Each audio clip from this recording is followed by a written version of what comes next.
conversation. What were your findings? let's address the elephant in the room. 8 in 10 Nigerians think that the country is headed in the wrong direction. I think that's the big macro. 8 in 10 Nigerians think the country is heading in the wrong direction. Okay. Yes. And when we look at the key markers in terms of some of the main items, inflation, jobs, inflation, jobs, security, the economy, and the likes, right? The favorability ratings are not good. The president's net favorability rating is at minus 58.5, which is the worst of all of the leading candidates who are out there. President's net favorability ratings. Yes. You know, this is not America. I know we see all those things on CNN. Math. Can you? Math is the same everywhere. The math is not mathing. Okay, so I want us to break this down. Okay. And that's the first indices. That's the first set of that's the first I've been indices. Index. Okay. Index. Index. Indicator. Yeah, that's the way indicator. Thank you. For my stats teacher will look for me. So tell Nigerians what net favorability indicator is. Okay, so what you basically do is net favorability ratings are ratings, sir. Yeah, they're counted on a scale of plus 100 to minus 100, right? So you'd basically ask Nigerians to rate a part, or in this case, we ask Nigerians to rate a candidate, right, along that spectrum to score him. Yes, in effect, right, okay. And then over 100. Yes, and what we do is that we take all of the positive ratings, right, subtract them from the negative ratings. Once we do the addition and the subtraction, right, of all of the ratings, right, you can either have a positive score or you can have a negative score on a scale of plus 100 to negative 100. That's basically how we calculated it. And what that basically means in terms of the president having a net favorability rating of minus 58.5, or someone like a Rabiu Kwankwaso having a net favorability rating of minus 28.5, is that the negative ratings far outweigh the positive ratings. Okay. Yes. Okay. So this is can you so in simple terms, I'm trying to break this down to our listeners. And the singular of indices is index. Okay, he was right, and I don't know how I forgot that. But we have to help our kids and people learn. Yeah. So net favorability ratings. President Tinubu was at what number? 4 for the president. Minus 58.5. Okay, and then who else? Okay, so for Rabiu Kwankwaso it was at minus 21.6. For Atiku Abubakar it was minus 31.8. For Rotimi Amechi it was minus 46.7. And for Peter Obi was the only major candidate that had a positive net score of plus 58.3. So okay, could you go over them again? Tinubu minus 58.5. Yes. Kwankwaso minus 21.6. Atiku minus 31.8. Amechi minus 46.7. And Peter Obi plus 58.3. Peter Obi plus what? 58.3. That's the wide gap. Exactly. As a matter of fact, so he's the only candidate that has a positive net score. He's likely running mate if all of the media reporting is to be believed. While he has a negative favorability score, it is the highest of all of the others, right? So it's the highest negative value, right, that we have here. So that probably speaks to a little bit of a balance in terms of how that ticket is likely to shake out.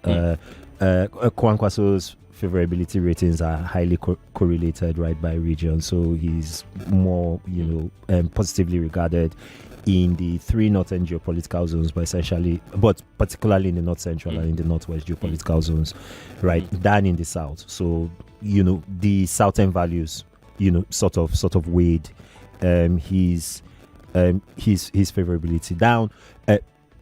Peter Obi also, conversely, right, his ratings in the northern geopolitical zones are not as high, but I think in 2 of them they were in positive territory. So that again, coupled with his strong favorability in the 3 southern geopolitical zones, sort of really bounced him. So the positive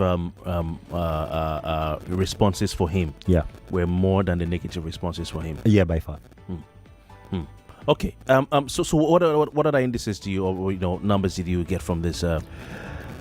Okay. So I think the second key thing is around turnout, right? So we've seen strong, or at least Nigerians are self-reporting strong PVC collection rates, right, in this cycle, and a lot of them are indicating that they are highly likely to turn out and vote. Now again, highly likely to turn out and vote. Now again, this is self-reported, so take that with a slight bit of skepticism, and as we always say, if people are likely to tell you what they would ideally like to do, that doesn't necessarily mean that they will follow through and actually do it. So what percentage of Nigerians from your study indicate they will most likely turn out to vote? All right, so it's highly correlated, right, by region, right? So the geopolitical zones where we're seeing sort of the high turnout intentions, right, are the southeast at 87%, the south at 83%, it's 2.9%, it's basically 83%, and the northwest, interestingly, at 83%. The figures for the north central are also good at 70%, but the southwest and the northeast really underperform the rest of the country. Southwest and northeast. Yes, the southwest and northeast. Fewer people said they're going to turn out to Yes, vote. so only 44% of our respondents in the southwest and 43% of our respondents in the northeast say that they are likely to turn out and vote, which is really, really low, and especially problematic for the current administration for two reasons. Obviously, the southwest is the home region of the president. So, if a lot more people who are, you would imagine in theory, right, who will pull through for the president are saying that they are unlikely to. That's turn a out. problem. Yeah, that's a problem, right? So that's something to. So which region have the highest number of respondents who said they'll turn out to vote? The southeast. Southeast. Yes, followed by the south. Right, and again, we all know the two things those regions have in common, right? Which is, one, they were the regions that did not turn out as much for the president in the last elections, even though he won some states and some important states, right? In those regions, yes, and he won the election, yes. And secondly, there are two of the regions that indicated. That had the highest number of respondents who indicated that the country was heading in the wrong direction. So in the southeast, that figure was 92%. In the south, it was 89%. In fact, the only other region which outranked the south was the north central at 90%, which is probably explainable considering the security situation and how that has degenerated in that part of the country. Okay, so let's look geopolitically.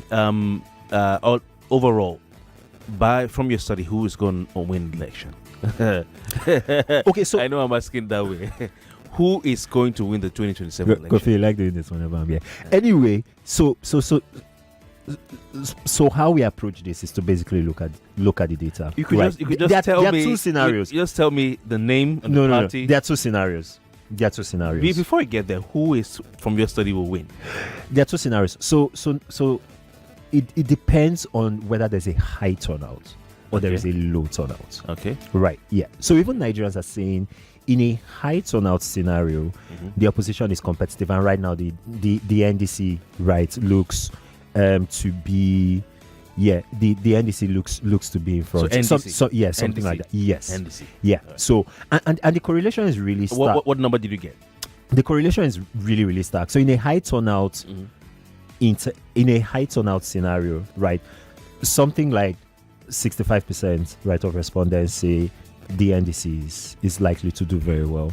In a low turnout scenario, that number plummets to 31.7%. So that's a very wide margin. A high number of voters turning, a large voter turnout, like you say.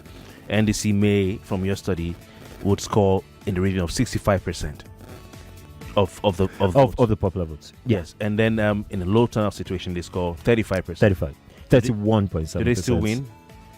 With the 31%, it's interesting because the president won the last. It depends on how from your study? It depends on how the votes are spread. Okay. It depends on how the votes are spread, because if you look at the overall percentage figures, right? Just strictly speaking, the president had a similar voter turnout share, right, of the vote in 2023. It was in the mid 30%, right?